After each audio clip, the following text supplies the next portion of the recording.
बिस्मिल्लाहिर्रहमानिर्रहीम अल्हम्दुलिल्लाहि रब्बिल आलमीन वस्सलातु वस्सलामु अला रसूलिहिल अमीन रब्बिश शरह ली सदरी वयस्सिर ली अमरी वहलुल उक़दतम मिन लिसानी यफ़क़हू क़ौली। अस्सलामु अलैकुम वरहमतुल्लाहि वबरकातुह।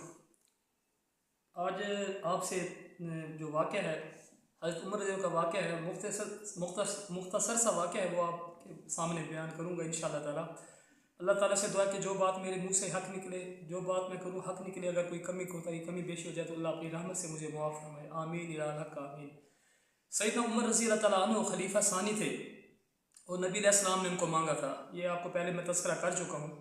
तो 22.5 लाख मुरब्बा मील यानी कि इन्होंने हुकूमत की है, तकरीबन 22.5 लाख मुरब्बा मील पे सैयदना उमर रज़ी अल्लाह ताला अन्हु ने।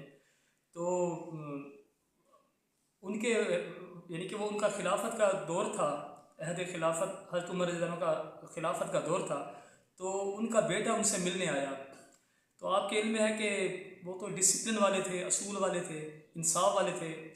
तो वो ऐसे तो नहीं थे ना कि वो सिफारिश वगैरह इस तरह के लोग नहीं थे कि अगर उनका बेटा आया तो वो फिर वो अपने काम छोड़ के वो उसको सुने। तो उनका एक अपना एक यानी कि था एक मामला, क्योंकि बासूल इंसान थे वो। तो उनका बेटा जब मिलने आया तो वो जो वहाँ का जो वहाँ पे था, जो उनका जो भी वो नौकर जो वो था उस अपना बाहर, तो उसको उसने कहा कि उनके बेटे ने कहा कि मेरे वालिद साहब से जाके कहे मुझे उनसे काम है।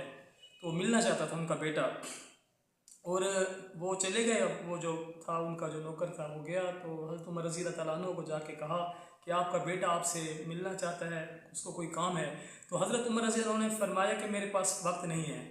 तो वो वापस आया। तो इसी दौरान सैयदना इमाम हुसैन रज़ी अल्लाह तआला अन्हु भी आ गए थे वहाँ पे। तो वो जब लेकिन जब वो उधर जब वो गया था तो उस वक्त हज़रत इमाम हुसैन आए थे, तो वो जा रहा था। उन्होंने भी ये चीज़ सुन ली थी, ये बात जो है ना। तो वापसी जब वो आया नौकर, उसने आके कहा कि उनके पास वक्त नहीं है इस वक्त। वो यानी कि वो अब जाने जब लगा तो वो उसने जाके ये पैगाम भी दिया जाके उसी नौकर ने हज़रत उमर रज़ी अल्लाह तआला अन्हु को कि जो है ना वो मैंने आपका पैगाम दे दिया। और लेकिन वो हज़रत इमाम हुसैन रज़ी अल्लाह तआला अन्हु भी आ चुके थे वहाँ पे, क्योंकि अब वो वापस जाने लगे। क्योंकि उन्हें जब सुना हज़रत इमाम हुसैन रज़ी अल्लाह ने कि इनके पास अपने बेटे के लिए टाइम नहीं है तो मुझे क्या टाइम देंगे, जब अपने बेटे के लिए उनके पास टाइम नहीं है, तो वो जाने लगे। तो इन्होंने जाके जब नौकर ने जाके कहा उधर भाई वो हज़रत इमाम हुसैन रज़ी अल्लाह तआला अन्हु भी वो वापस यानी कि जब मैंने जाके आपका पैगाम दिया तो वो भी वहाँ पे थे, आ गए थे। तो वो भी यानी कि वहाँ से चले गए कि जब कहते हैं उनके बेटे के पास टाइम नहीं है तो मेरे पास क्या टाइम होगा।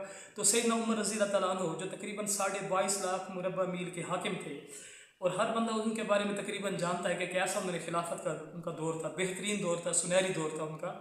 एक यानी कि याद रखा जाता है। सारे खुलफाए राशिदीन उन्होंने बहुत बेहतरीन हुक्म किए हैं, लेकिन इनका ज़रा ज़्यादा वो मशहूर है इनके जो खिलाफत का दौर था, क्योंकि फतूहात ज़्यादा हुई थी बहुत ज़्यादा इनके दौर में। तो वो अब जो है ना, जब पता चला हज़रत उमर रज़ी अल्लाह तआला अन्हु को कि वो भी वहाँ से चले गए हैं, ये सुन के कि उनके पास अपने बेटे के लिए टाइम नहीं है, तो वो फिर नंगे पाँव दौड़े हैं बाहर और भागते गए हैं। 22.5 लाख मुरब्बा मील का हाकिम इमाम हुसैन के लिए दौड़ के गया और नंगे पाँव गया। तो आप देखें ये कितनी अहमियत है। वो समझते थे कि ये जो इमाम हुसैन रज़ी अल्लाह अन्हु की क्या अहमियत है, क्योंकि वो नवासे रसूल थे। नबी अलैहिस्सलाम फरमाते थे ये मेरे दोनों बेटे हैं हसन और हुसैन। तो ये फिर भागते गए। जब पहुँचे तो उन्होंने जाके कहा आप भी क्यों चले गए। उन्होंने कहा मैंने जब पता चला कि आपके पास अपने बेटे के लिए टाइम है तो मैंने सोचा कि मेरे लिए क्या टाइम होगा।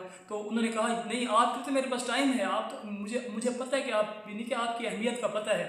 तो ये देखें उनकी मोहब्बत इमाम हुसैन रज़ी अल्लाह के साथ। अल्लाह ताला हमें बामल करे। वमा अलैना इल्लल बलागुल मुबीन।